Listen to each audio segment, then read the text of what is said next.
ففروا إلى الله إني لكم منه نذير مبين. Kemudian terakhir penulis rahimahullahu ta'ala menutup kitab ini di halaman 25 al-khatimah, penutup. Kata beliau rahimahullah, wala farqa fi jami'i hadhihi al-nawaqid baina al-hazil wal jad wal khaif illa al-mukrah. Tidak ada perbedaan pada pembatal-pembatal keislaman ini antara orang yang al-hazil, orang yang bermain-main, wal jad, atau orang yang bersungguh-sungguh, wal khaif, dan orang yang takut, illa al-mukrah, kecuali orang yang terpaksa. Iya. Jadi semuanya membatalkan keislaman. Dia mau main-main, sungguh-sungguh, orang takut, itu membatalkan keislaman. Kecuali satu yang tidak batal Islamnya, orang yang terpaksa. Iya. Kata beliau, wa kulluha min a'zami ma yakunu khataran. Semuanya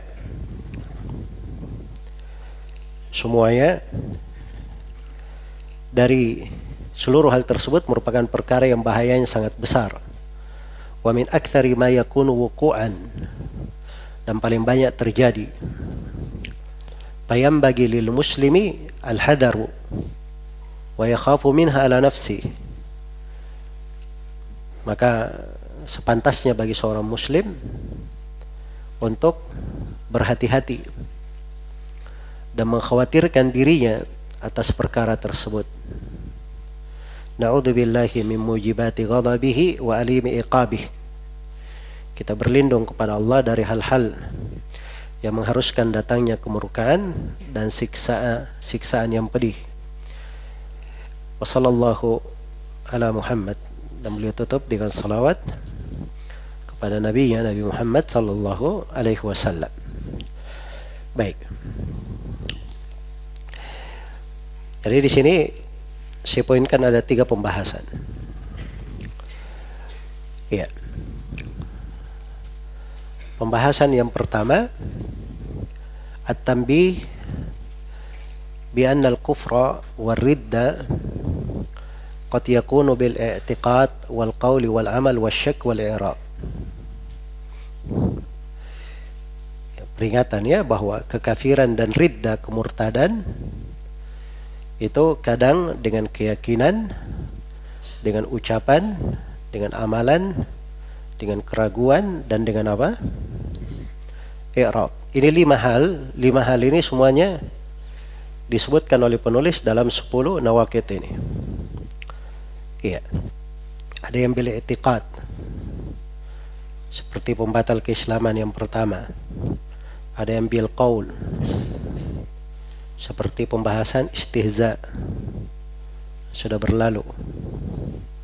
Ada yang bil amal, dengan amalan, seperti dia melakukan perbuatan sihir atau yang syak. Itu di pembahasan orang yang tidak mengkafirkan kaum kafir atau kaum musyrikin, atau ragu akan kekafirannya. Ada yang bil i'rad, berpaling, dan itu pembatal keislaman yang ke-10. Jelas ya? Baik. Jadi kufur dan ridda itu kadang dengan i'tiqad, dengan keyakinan, kadang dengan ucapan, kadang dengan amalan, kadang dengan keraguan, dan kadang dengan keberpalingan. Iya. Ya, kalau ada yang berkata bahwa orang tidak dikafirkan kecuali dengan juhud dan istihlal, dengan dia menentang dan menghalalkan, maka ini bukan ucapan ahli sunnah. Kalau juhud artinya dia membangkang, menentang, istihlal, penghalalan hati, berarti dia batasi kekafiran itu dengan hati saja. Jadi ucapan kaum Murji'ah. Jelas ya? Adapun ahli sunnah, orang itu kadang keluar dari keislaman karena apa? Karena ucapan, dan keluar dari Islam karena amalan. Iya. Jadi ini fungsinya ya, kita mempelajari dari pembatal-pembatal keislaman supaya diketahui kaidah-kaidah, ketentuan-ketentuan di dalam masalah ini. Iya. Jadi ini kesimpulan dari seluruh pembatal keislaman yang dibawakan oleh Syekh rahimahullahu ta'ala. Adapun kekafiran itu sendiri jenisnya beraneka ragam dari kekafiran, bukan cuma satu. Ya, sudah disinggung ya tentang kufur apa? Al-i'rad. Kekafiran dalam bentuk i'rad, berpaling. Ya, sudah ada penjelasan kekafiran tentang syak, keraguan, kafir dengan ragu. Ada kafir dengan takdzib, mendustakan. Ya, ada kafir dengan juhud. Dengan dia apa? Mengingkari. Dengan dia mengingkari. Ada kafir dengan iba wal istikbar. Ya, dengan dia bersombong, tidak mau menerima ya. Ada kekafiran dengan nifaq, kemunafikan. Itu bentuk-bentuknya. Jadi kekafiran itu beraneka ragam bentuk. Jelas secara seluruhnya, ada yang dengan keyakinan, ada yang dengan ucapan, ada yang dengan apa? Amalan, ada yang dengan keraguan, dan ada yang dengan berpaling. Itu kaidah paling pokoknya. Jelas ya? Jadi sini jangan dicampur adukan masalah. Kadang seorang tidak paham ketika di masa sekarang ini ada yang sebagian orang dikatakan oleh para ulama dia ini berpemahaman Murji'ah. Orang ini berpemahaman Murji'ah. Kenapa? Karena dia mengatakan bahwa kekafiran itu dibatasi pada juhud dan istighlal. Jelas ya? Terus orang ini membantah, siapa yang bilang saya Murji'ah? Murji'ah itu adalah orang yang mengeluarkan amalan dari apa? Keimanan katanya. Iman itu kan ucapan dengan lisan, keyakinan dalam hati, amalan dengan apa? Anggota tubuh. Bertambah dengan keimanan, berkurang dengan kemaksiatan. Bertambah dengan ketaatan, berkurang dengan kemaksiatan. Itu 5 iman katanya. Jadi kalau saya berpendapat seperti itu, maka ini sudah lepas dari Murji'ah dari awal hingga akhirnya. Jelas ya? Tapi belakangan dia berkata bahwa iman itu terbatas pada juhud dan istighlal. Ini bermain-main namanya. Jadi kalau dia katakan iman itu dengan keyakinan, ucapan, dan amalan, maka kebalikan dari iman adalah apa? Kekafiran. Orang kafir bisa karena keyakinan, juga bisa karena ucapan, dan bisa juga karena apa? Karena amalan. Kenapa dia batasi juhud dan istighlal? Itu namanya main-main. Maka yang seperti ini jangan menipu manusia. Walaupun dia menipu orang dengan gayanya, tapi itu enggak luput dari para ulama. Jelas ya? Jadi ini di dalam masalah kekafiran, dari pembatal keislaman itu ada amalan yang bisa membatalkan keislaman, keluar dari keislaman. Ada Murji'ah gaya baru. Dia katakan bahwa bid'ah amaliyah itu tidak mengeluarkan dari ahli sunnah. Ini gaya baru. Dari mana dia dapat kaidah seperti itu? Amalan saja bisa mengeluarkan dari keislaman, bisa mengkafirkan. Apalagi cuman mengeluarkan dari apa? ahli sunnah. Kemudian dari kejahilan orang ini, dia tidak tahu bahwa bid'ah itu dua macam. Ada bid'ah yang mengafirkan dan ada bid'ah yang apa? Tidak mengafirkan. Kemudian kejahilan yang ketiga dari orang ini, dia tidak tahu bahwa di antara amalan-amalan itu ada yang ditulis di buku-buku akidah salaf, dikatakan dia bid'ah dengan amalan tersebut. Dikatakan bid'ah dengan apa? Amalan tersebut. Seperti orang yang berzikir di masjid itu di masa Ibnu Mas'ud. Diingkari, dihukumi bid'ah oleh para sahabat. Iya. Jelas ya? Ibnu Mas'ud menganggap bahwa ini orang nanti mereka lah yang diberitakan oleh Nabi sallallahu alaihi wasallam, mereka akan terbunuh bersama kaum Khawarij di Nahrawan. Dan dugaan Ibnu Mas'ud benar seperti yang beliau sangka. Terus di buku-buku akidah disebutkan tentang orang yang tidak mengusap di atas sepatu atau dihukumi sebagai bid'ah, orang yang tidak melakukan hukum rajam, karena ini menyelisihi kaum Al-Khawarij. Orang-orang Khawarij mengingkari itu, mengingkari penerapan hukum rajam dan juga mengingkari masalah apa? Mengusap di atas sepatu. Nah, ini bid'ah-bid'ah amali ada di buku-buku apa? Di buku-buku as-salaf, itu mengeluarkan dari ahli sunnah. Karena itu kalau dia buat kaidah baru bahwa bid'ah amaliyah itu tidak mengeluarkan dari ahli sunnah, maka ini namanya jahil murakkab.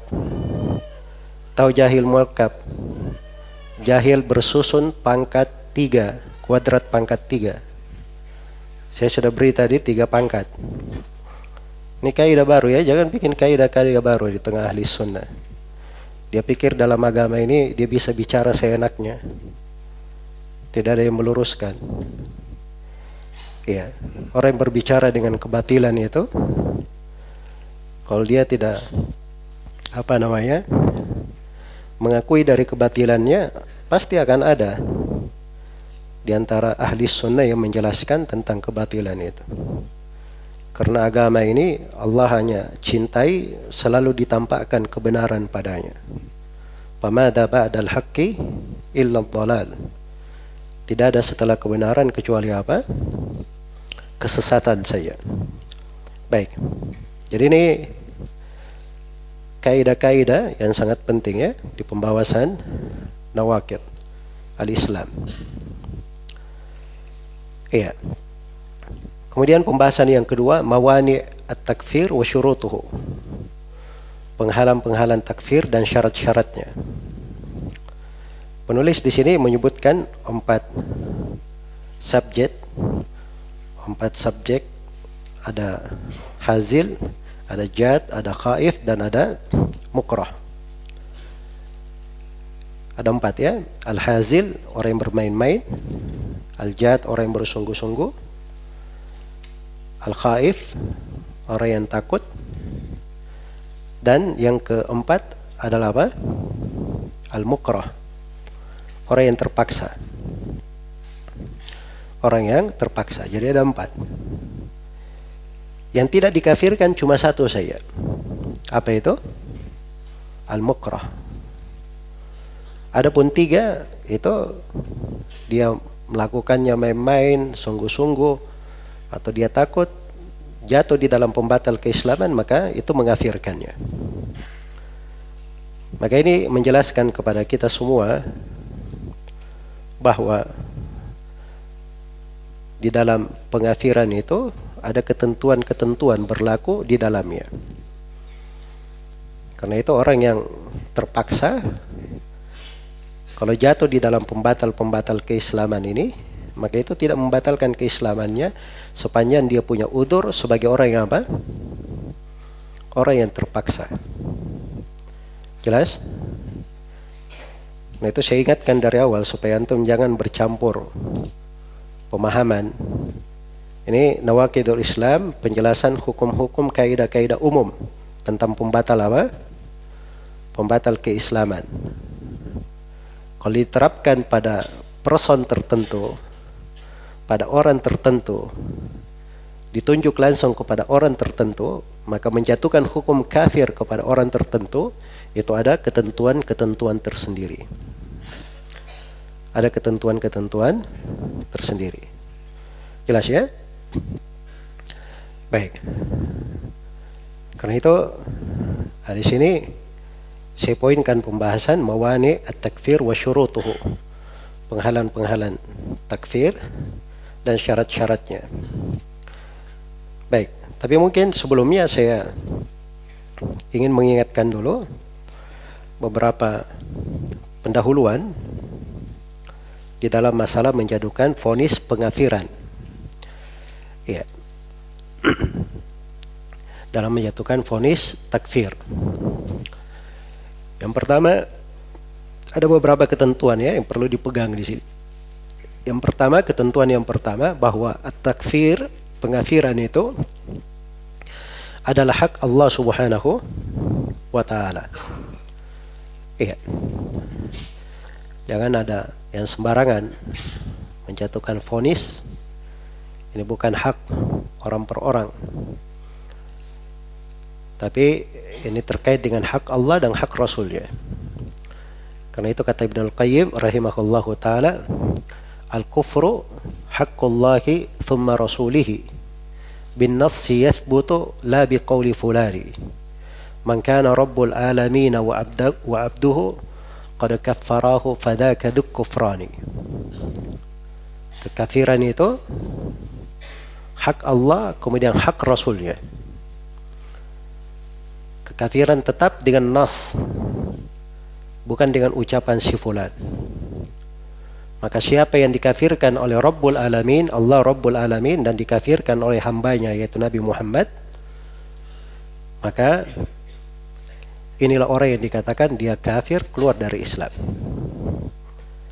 Jelas ya? Karena itu tidak boleh ada sembarangan orang menuduh kafir dan seterusnya tanpa ada dalil, tanpa ada bukti akan hal tersebut. Wala taqfu ma laysa laka bihi ilm inna as-sam'a wal basara wal fu'ad kullu ulaika kana anhu mas'ula. Jangan kalian berhenti di atas suatu perkara yang kalian tidak punya ilmu tentangnya. Sungguhnya pendengaran dan penglihatan dan mata hati semuanya akan dimintai pertanggungjawaban.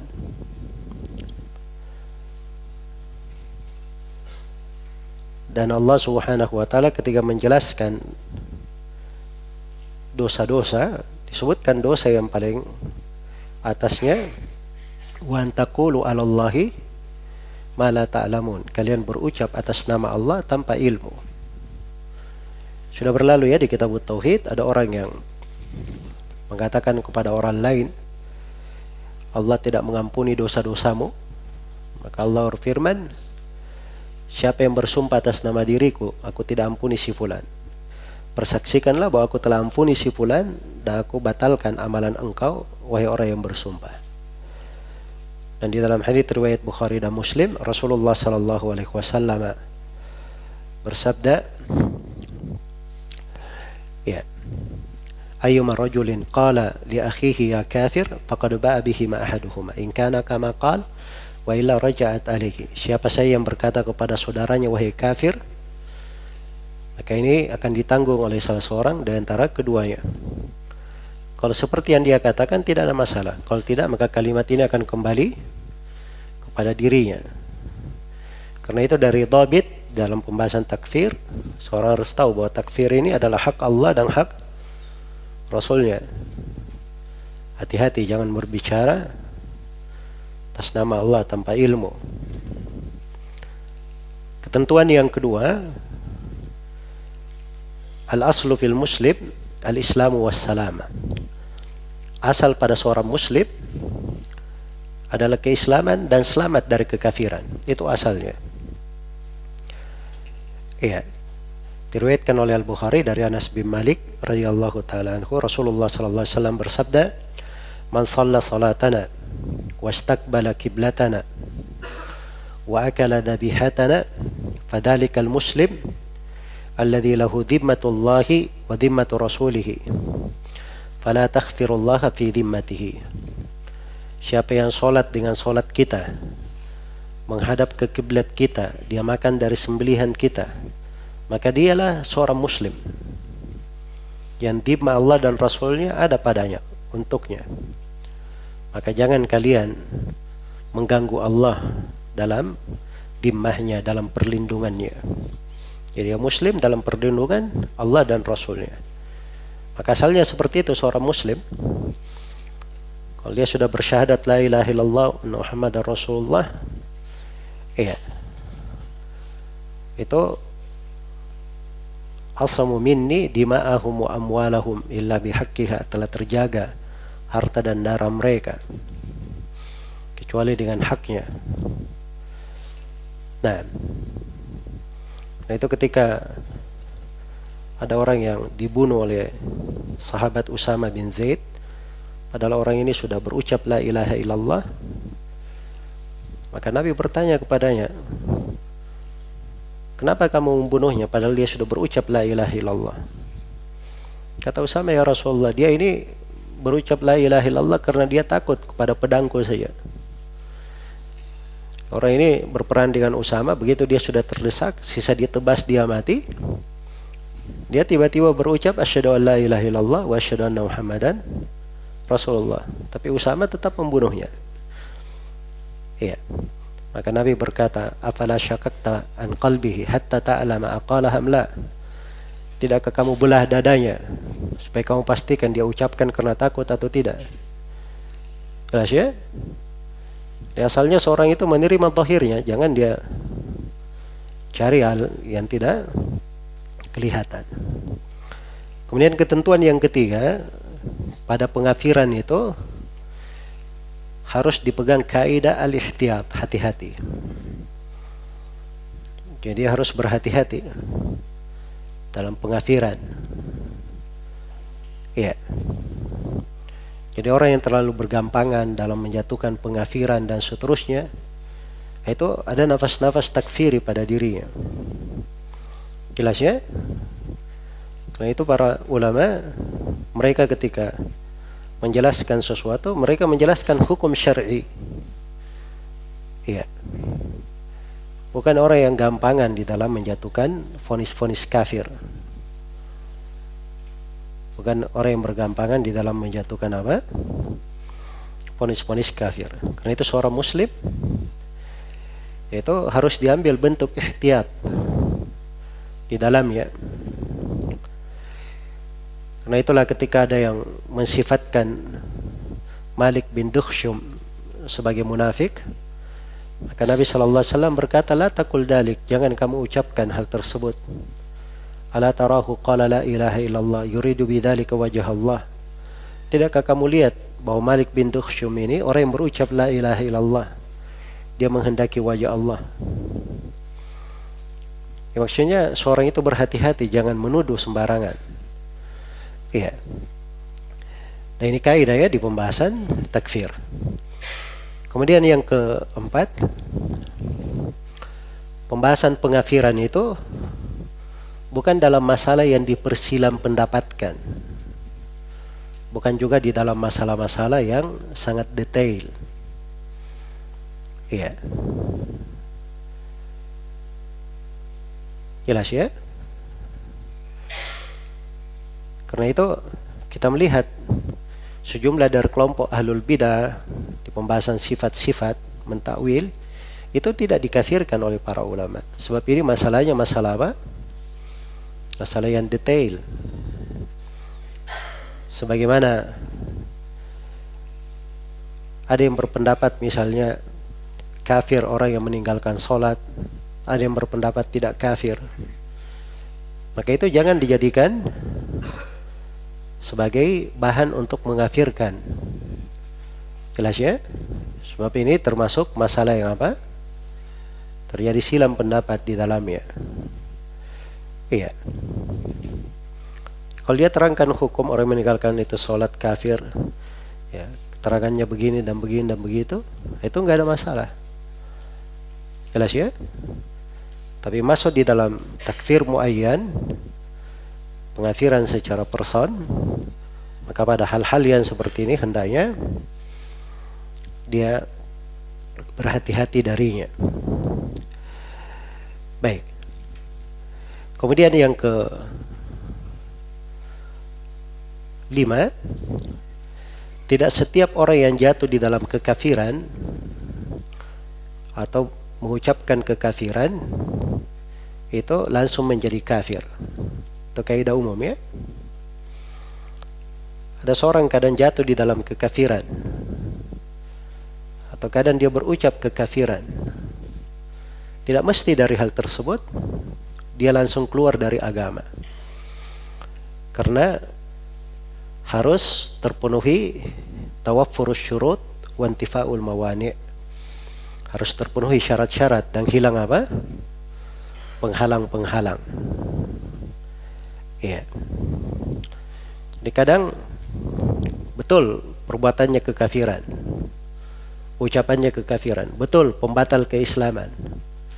Tapi kalau dia melakukan pembatal keislaman itu, apakah langsung dia dikatakan kafir? Itu belum tentu.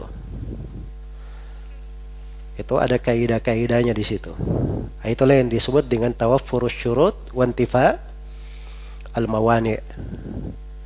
Harus terpenuhi syarat-syarat dan hilang apa? Penghalang-penghalangnya. Dan hilang penghalang-penghalangnya. Jelas ya? Baik. Tawaffurus syurut dan intifa'ul mawani ini berlaku pada segala perkara. Berlaku dalam perkara, segala perkara. Ini belakangan ada orang-orang jahil yang mengatakan bahwa tawaffurus syurut wa intifa'ul mawani, terpenuhi syarat-syarat dan hilang penghalang-penghalang di dalam pengafiran katanya, yaitu dalam masail yang khafiyah saja, dalam masalah-masalah yang tersembunyi.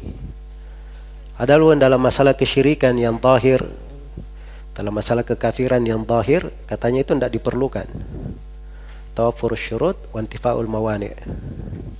Dan ini dari kejahilan. Ya, sudah bikin kaidah baru, keluar dari jalan as-salaf. Kenapa? Kelancangan, kejahilan, kelancangan, dan ikut-ikutan. Dia hanya mengikuti, baca, dengar dari tokoh-tokoh takfirin di masa sekarang, dia ikut-ikutan akan hal tersebut. Itu tetap ada, intifa'u al-mawani dan tawaffurus syurut itu tetap ada.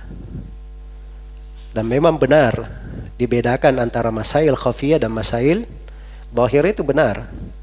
Tapi bukan artinya hilang syarat tawaffurus syurut dan intifa'ul mawani'. Dapat dari mana? Maka orang yang mengucapkan seperti itu, ini dia nggak paham.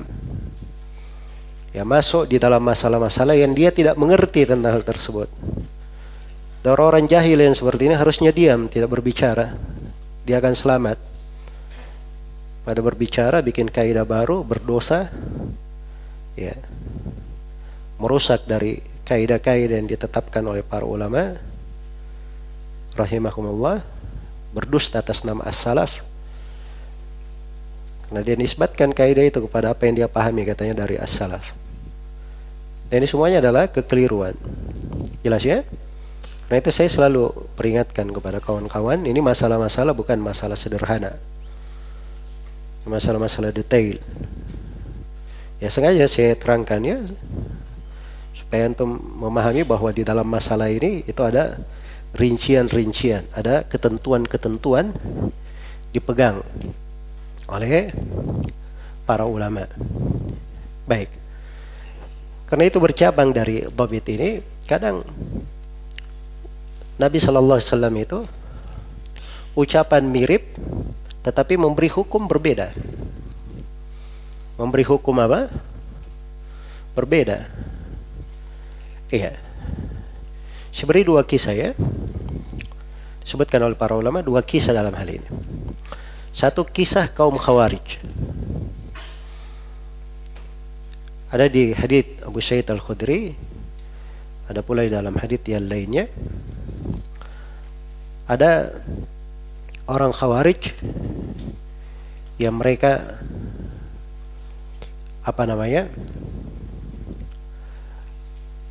mengkritik Nabi Shallallahu Alaihi Wasallam tentang pembagian, dan dia berkata, ya Rasulullah, berlaku adillah. Karena Nabi Shallallahu Alaihi Wasallam marah karena hal tersebut. Lalu beliau berkata, inna hadha wa ashabahu yaqra'una al-Quran. Sungguhnya orang ini dan para teman-temannya, dia ini membaca Al-Quran. La tujawizu hanajirahum, tidak melewati tulang tenggorokan mereka. Yamrukuna minhu kama yamruku sahmu minar ramiyah. Dia akan keluar dari agama sebagaimana keluarnya busur dari sasarannya. Dan ini orang Khawarij mengatakan kepada Nabi berlaku adillah. Itu sikap Nabi. Tapi berbeda dengan kondisi yang sama terjadi pada sebagian anak muda Al-Ansar. Pada sebagian anak muda Al-Ansar. Jadi waktu itu mereka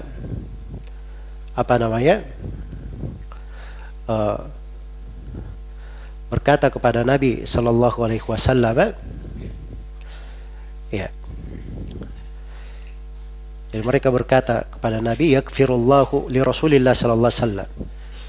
Semoga Allah mengampuni Rasulullah Sallallahu Alaihi Wasallam. Yu'ti Quraisyan wa yatrukul Ansar. Beliau memberi orang Quraisy dan meninggalkan orang Ansar, tidak diberi orang-orang Ansar. Wasuyufuhum takturu min dima'ihim, padahal wasuyufuna takturu min dima'ihim, padahal pedang-pedang kami orang-orang Ansar itu masih bertetesan darah-darah orang-orang kafir Quraisy. Tapi begitu dapat harta rampasan perang, malah Nabi tidak beri kepada kami, yang diberi cuma orang-orang Quraisy saja. Ini sama dengan ucapan Khawarij tadi atau tidak? Sama. Tapi apa sikap Nabi terhadap Al-Ansar? Justru Nabi Sallallahu Alaihi Wasallam berucap lembut terhadap mereka. Beliau hanya berkata, awala tardawna ayyarji'an nasu bil ghanaim ila buyutihim wa tarji'una bi Rasulillah sallallahu alaihi wasallam ila buyutikum. Tidakkah kalian rida manusia kembali membawa ghanimah ke rumah-rumah mereka, sedangkan kalian kembali membawa Rasulullah ke rumah kalian? Ya. Jadi Nabi sallallahu alaihi wasallam tidak mengomentari ucapan Al-Ansar sama dengan ucapan apa? Khawarij. Karena pada dasarnya Nabi tahu bahwa mereka ini mengucapkan hal itu bukan karena ragu akan keadilan Nabi. Jelas ya? Kemudian Nabi juga tahu akan jasa-jasa kaum Al-Ansar dan jihad mereka. Jadi ini ucapannya mirip, tapi Nabi beda di dalam apa? Di dalam menyikapinya. Itulah hukum-hukum di dalam masalah yang seperti ini. Perkaranya detail. Kadang sebagian ulama kalau ditanya tentang hal ini, seperti ada sebagian fatwa dari Syekh Shalih Al-Fauzan, apakah dia kafir atau tidak, kata Syekh bawa dia ke pengadilan. Nanti di sana dipastikan kasusnya kayak bagaimana. Jelas ya? Sama tadi saya berikan contoh ya, kasus di masa Syekh Muhammad bin Ibrahim Al-Syekh, orang yang mencela agama. Ini Sabuddin, mencela agama. Sudah diterangkan mencela agama itu pembatal keislaman atau bukan? Pembatal keislaman. Tapi setelah diperiksa kasusnya, ya Syekh tidak mengkafirkan dia. Hanya dijatuhkan hukum, diberi hukum pelajaran saya supaya dia jerah, jangan mengulangi lagi. Karena dia ini jahil akan kandungan ucapan yang dia ucapkan. Jadi itu ketika di pengadilan dipastikan tentang hal tersebut.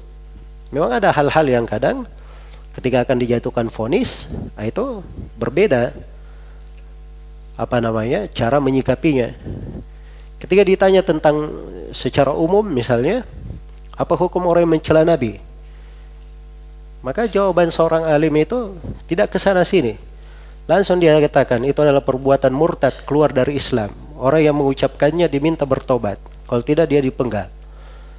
Itu hukum umum, namanya hukum umum. Tapi begitu masuk ke dalam orang tertentu itu dibawa ke pengadilan. Dia mengucapkannya, dia waras atau tidak waktu itu? Diperiksa. Dia mengucapkan hal tersebut, dia paham konsekuensi dari ucapannya. Ya, ini kan hal-hal perlu didetailkan. Jelas ya? Karena itu tidak benar pada hukum-hukum umum itu seorang masuk ke dalam rincian-rincian yang tidak ada hubungannya. Ya, seperti sebagian manusia sok tahu saja. Ketika ada yang mencela Nabi Musa itu, dia berkata ini ucapannya betul. Murtad, keluar dari Islam, tidak diragukan. Tapi mungkin saja niatnya tidak seperti itu. Ini jahil murakkab lagi. Sudah dibahas ya, ini tidak melihat kepada niat. Dilihat kepada apa? Amalannya itu, ucapannya itu mengkafirkan. Kekafiran itu kadang dengan ucapan, tidak mesti dengan niat. Ini sudah keliru di situ. Tapi kalau diarahkan kepada orang ini, dia paham gak mana ucapannya atau tidak, itu gak ada masalah. Itu diproses, terpenuhi syarat dan hilangnya apa? Penghalang di dalam takfir namanya. Tapi kalau mengarahkan kepada hal yang tidak ada hubungannya, itu kejahilan namanya. Jelas ya? Kayak ini rincian-rincian seperti ini, ya, tidak cocok untuk orang-orang yang baru belajar, ya, pemula, petentang, petenteng sana sini. Ya, ada orang-orang kalau di internet itu kayak macan dia, kayak macan. Tapi kalau duduk di tengah para penuntut ilmu, apalagi di tengah ulama, itu kayak kucing. Kalau tidak jadi tikus, ya seperti itu keadaannya. Nasallallahu alaihi. Jadi kadang dapat satu kitab, dianggap seakan-akan dirinya di atas planet bumi ini hanya baru dia saja yang baca. Seakan-akan orang yang lain tidak ada yang tahu itu buku. Jelas ya? Padahal dia ketinggalan zaman. Orang-orang dari dulu sudah baca itu. Cuma masalahnya kadang ini orang baru dia dapat pemahaman baru. Baru dia mengerti. Ya, tanda petik ya. Mengerti tanda petik. Kemudian dia ingin menyalahkan orang lain. Nah, ini musibah ya untuk seorang penuntut ilmu. Penuntut ilmu tidak seperti itu. Seorang penuntut ilmu, ilmu yang dia pelajari itu membawa dia untuk semakin bertakwa, membawa dia untuk semakin hati-hati. Ilmu yang dia pelajari itu akan membuat dia semakin pandai di dalam menyikapi keadaan-keadaan, menempatkan segala sesuatu pada tempatnya. Jelas ya? Baik. Jadi ini beberapa hal ya yang saya perlu gambarkan sebagai kaidah-kaidah umum saya supaya bisa dipahami. Ya.